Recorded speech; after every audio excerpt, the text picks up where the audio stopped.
takut lah dengan orang-orang hebat yang materi atau finansialnya luar biasa. Jadi kita pulang tuh sudah dawetnya berhamburan, ya kan, termosnya hancur, gerobaknya hancur, malah kena denda untuk memperbaiki mobilnya orang. Itu benar-benar perih, Gus, gitu. Maka dari itu saya berpikir, ya Allah, bagaimana caranya saya ini diangkat derajatnya lewat profesi apapun gitu loh.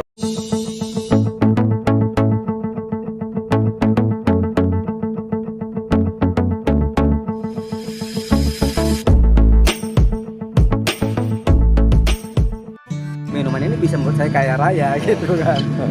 Itu biaya 1 juta lebih, 1,5 juta ya. Karena kita ada uang makan satu hari, ada mesnya juga. Tidak harus tempuh dengan profesi elit. Yang terpenting bisa mengantarkan Anda dalam taraf hidup yang lebih baik. Assalamualaikum sobat-sobat. Pada video yang lalu kita telah mendengarkan bagaimana Kang Purya selaku owner dari Dawet Ayu, Kang Purya Dahsyat, menceritakan bagaimana tidak harus menjadi profesi yang elit untuk kita berhasil dan sukses. Nah, pada video yang berikut ini sobat, kita mendengarkan lagi penjelasan dari Kang Purya ini, bagaimana suka dukanya dia pertama kali menjalankan bisnis Dawet Ayu ini. Kita bagaimana sih menjalankan bisnis ini dengan mungkin di awal kan banyak kendala. Baik, Gus. Sebenarnya dalam konteks ini, Gus, bukan hanya Dawet saja yang punya kendala, ya kan? Usaha apapun kalau awal, ibarat kata kita tuh bercocok tanam, Gus. Kita harus tebang hutan dulu, ya kan? Tebang hutan itu kan banyak rintangannya, Gus. Pohon yang besar, ya kan? Rimbun, ada hewan buasnya. Mungkin visualnya seperti itu kan? Ada tantangannya gitu lah.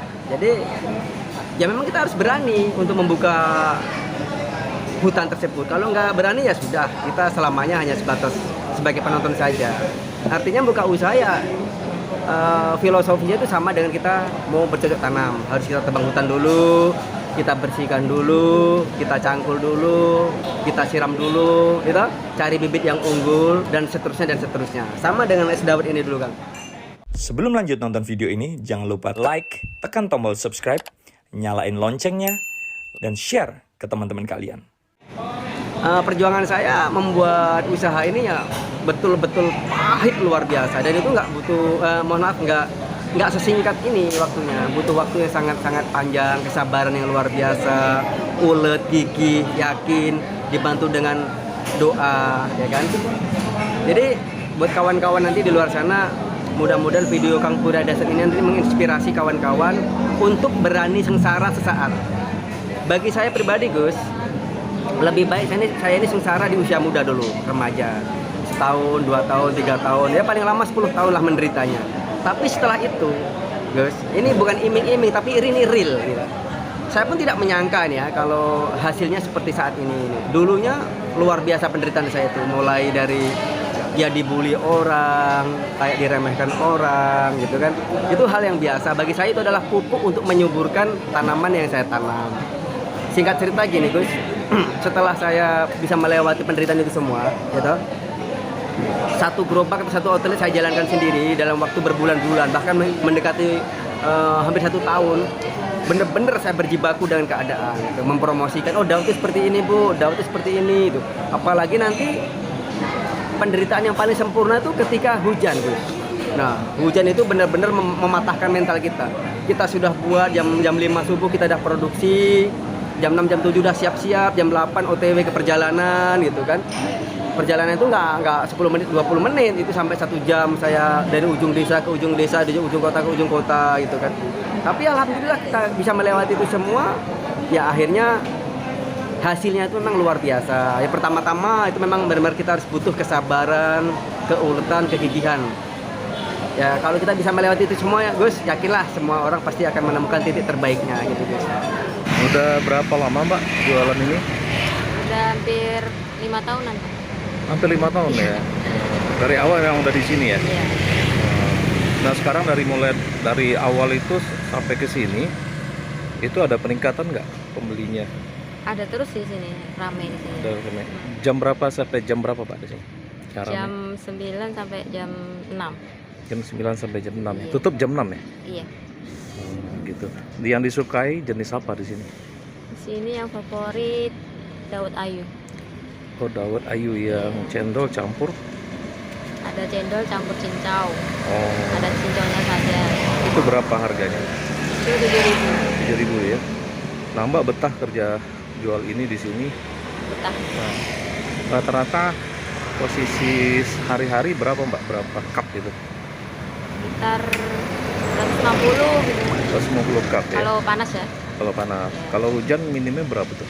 Minimal kalau hujan 50-an ke atas. Oh, 5 bulan Iya. ke atas ya.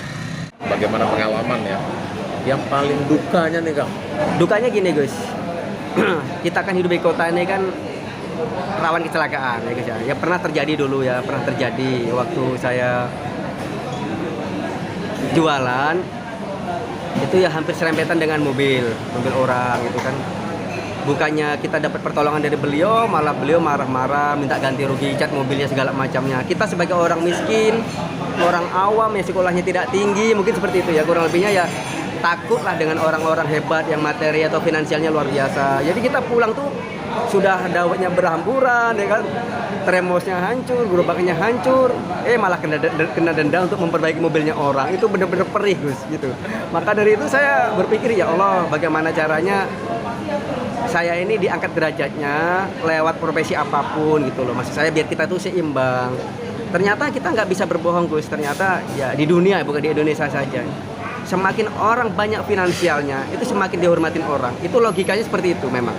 Kita nggak boleh terlalu naif dari hal itu, Gus. Gitu. Jadi kalau kawan-kawan ingin dimuliakan orang sesama manusia, memang kita harus memuliakan diri kita dulu, gitu Gus. Ya dukanya seperti itu Gus. Sudah jualan nggak dapat duit, gerobak hancur, dawet tumpah, benerin mobilnya orang. Itu bener-bener kayak nggak ikhlas gitu Gus. Ya, itu ceritanya. Jatuh di tempat tangga lah ya. Betul, itu luar biasa tuh. Rasa sakitnya bukan hanya di fisik saja. Fisik sakit, pikiran sakit, hati sakit. Rugi lagi secara finansial modalnya tadi Gus itu. Saya lihat Bapak beli cendol di sini, Pak. Udah langganan Pak beli di sini? Iya, Ya. Kenapa Pak suka dengan itu Pak? ya cuaca panas lah. Oh gitu. Kalau orang Jawa suka lah. Oh yang ini Pak ya, khas Jawa nih Pak ya? Orang Jawa suka ini apa? Es dawet gitu. Es dawet ya. Kalau Bapak rasakan tuh apa yang enaknya Pak, yang dawet nih Pak? Ya ininya apa sih? Dawet cendolnya sama apa santannya lah pokoknya. Kenapa beli suka ini cendol ini? Ya, nikmat rasanya. Nikmat ya? Iya. Apa yang terasa? Ya dari dawetnya, dari gulanya kan asli pakai gula aren. Oh. Kalau dari sisi suka ya, mulai mencicipi hasil lah ya. Itu masuk ke bulan keberapa sih Kang? Baik. Dulu saya berjibaku ini Gus, karena memang saya basic dagang ya, jadi saya tidak butuh waktu lama untuk mencari konsumen. Karena konsep hidup saya, konsep usaha saya adalah saya mempersembahkan kualitas cita rasa itu yang benar-benar branded. Satu, yang kedua, walaupun saya orang biasa dan pedagang-pedagang kaki lima yang mungkin dipandang orang sebelah mata, tapi saya utamakan baik saya ataupun mitra usaha saya wajib berpenampilan menarik, harum minimal seperti itu. Itu untuk menggoda, menggairahkan selera mereka untuk mencicipi produk kita. Jadi kurang lebihnya waktu itu hampir 1 tahun lah saya bisa menikmati hasil yang luar biasa dari usaha saya tersebut. Setelah 1 tahun saya berani merekrut mitra 2, 3, 4, 5. Kenapa? Saya sudah merasakan hasil daripada usaha tersebut. Dan mohon maaf, sebelum saya buka usaha es dawet itu, pekerjaan-pekerjaan yang kelihatan elit, ya, yang berdasi segala macam itu mohon maaf, itu terjadi pada diri saya pribadi ya. Ini tidak menyinggung pihak manapun. Mohon maaf, secara finansialnya mungkin bisa 3 atau 4 kali lipat daripada UMR kota tersebut gitu. Artinya kalau mencari finansial memang usaha itu pedagang kaki lima nggak boleh diremehkan. Maka dari itu kawan-kawan, saya berharap kawan-kawan itu jangan mindsetnya jangan hanya ingin menjadi pegawai ini, berebut peluang usaha peluang kerja. Jangan berasumsi kita ingin selalu menjadi karyawannya orang atau menjadi mohon maaf pegawai PT misalkan. PNS ini. Jangan seperti itu. Kita harus bisa membuat diri kita tuh apapun yang diberikan Tuhan, kita racik, kita nikmati, kita syukuri dengan kegigihan yang ulet. Insya Allah akan mengantarkan Anda pada puncak kesuksesan yang di luar dugaan Anda gitu. Dengan Mas siapa nih? Mas Bintang. Mas Bintang ya. Ini daerah apa Mas tempatnya nih? Ini daerah Simpangkara. Simpangkara. Tempatnya pas di depan Central Park. Oh, Central Park. Nah, di sini rata-rata habis berapa cup nih sehari? Bisa sampai 100 sampai 110 sehari. Oh. Tapi tergantung cuaca juga Om. Iya, benar. Tapi kalau cuacanya panas kayak tadi ini, Ah. ya bisa 100, 110. Nah, ini yang dua-dua udah habis ya hari ini ya? Ya, sudah habis. Udah Tadi habis hari ya? ini dibawain 1 termos setengah. Karena ini hari Jumat, jadi dibawain 1 termos setengah. Iya, iya. Nah, yang hari-hari yang paling rame itu hari apa? Hari Jumat, Sabtu, Minggu. 3 Oh, 3 hari itu Jumat, Sabtu, Minggu ya. Nah, yang di sini beli anak sekolah atau masyarakat? Anak sekolah, orang lewat, orang pekerja juga, ada anak sekolah juga. Kadang ada gurunya, kalau dia ada acara kan, Oh, gurunya dia. oh gitu. Berarti udah banyak langganan lah berarti. Alhamdulillah Om. Ada 5 wisdom kawan-kawan yang pantas ataupun layak kita terapkan dalam hidup kita ataupun dalam usaha kita. Dan 5 wisdom ini sudah saya buktikan, termasuk mitra usaha saya yang dulu-dulu mengikuti 5 wisdom ini, 5 kebijaksanaan dalam hidup. Alhamdulillah nanti kalau Anda terapkan dalam hidup Anda akan jadi orang hebat. Yang pertama, kita jangan pernah menunjukkan penderitaan kita. Di saat kita sedang berjuang, jangan kita tunjukkan keluh kesah kita, penderitaan kita, kesengsaraan kita, kehancuran kita, jangan kita tunjukkan, apalagi di publik. Kenapa? Dengan kita menunjukkan penderitaan kita, kekurangan kita, itu akan banyak orang yang bertepuk tangan, bukan simpati pada Anda, tapi mereka bertepuk tangan, khususnya orang-orang yang tidak suka sama Anda. Yang kedua, jangan pernah menitik tumpukan atau menggantungkan hidup Anda itu kepada orang lain. Kenapa konsepnya seperti ini? Jangankan orang lain, bayangan badan kita pun akan meninggalkan kita ketika kegelapan itu datang. Nah, kalau kita lagi sengsara, lagi susah, nggak akan ada orang mendekat. Tapi kalau Anda sudah sukses, saya rasa semua orang akan mengakui bahwasanya Anda adalah kerabat beliau, gitu. Yang ketiga, setiap langkah kita harus berusaha menjadi orang baik. Ini. Jadi kawan-kawan, saya tidak pernah menengok orang sukses itu orangnya jahat. Saya tidak pernah menengok orang kaya itu abadi, dia jahat. Dia bisa sukses, bisa kaya raya, tapi hanya sebatas sesaat. Tapi saya selalu melihat orang sukses itu turun temurun, nggak ada habisnya harta tersebut. Karena apa? Karena orangnya baik, dermawan, jujur dalam kehidupan. Yang keempat, kalau Anda menemukan mitra usaha atau teman hidup tidak punya unsur jujur, tinggalkan. Kita bekerja sama itu butuh kejujuran. Kalau mitra usaha tidak jujur, tidak setia, itu akan membuat Anda rugi, akan membuat Anda hancur. Maka dari itu, kawan-kawan kalau bermitra dengan siapapun, pastikan dia berjiwa sportif. Yang kelima, ini titik terakhir, atau konsep terakhir, atau wisdom terakhir. Setiap langkah, kemanapun kita berada, kita harus menemukan ilmu yang baru.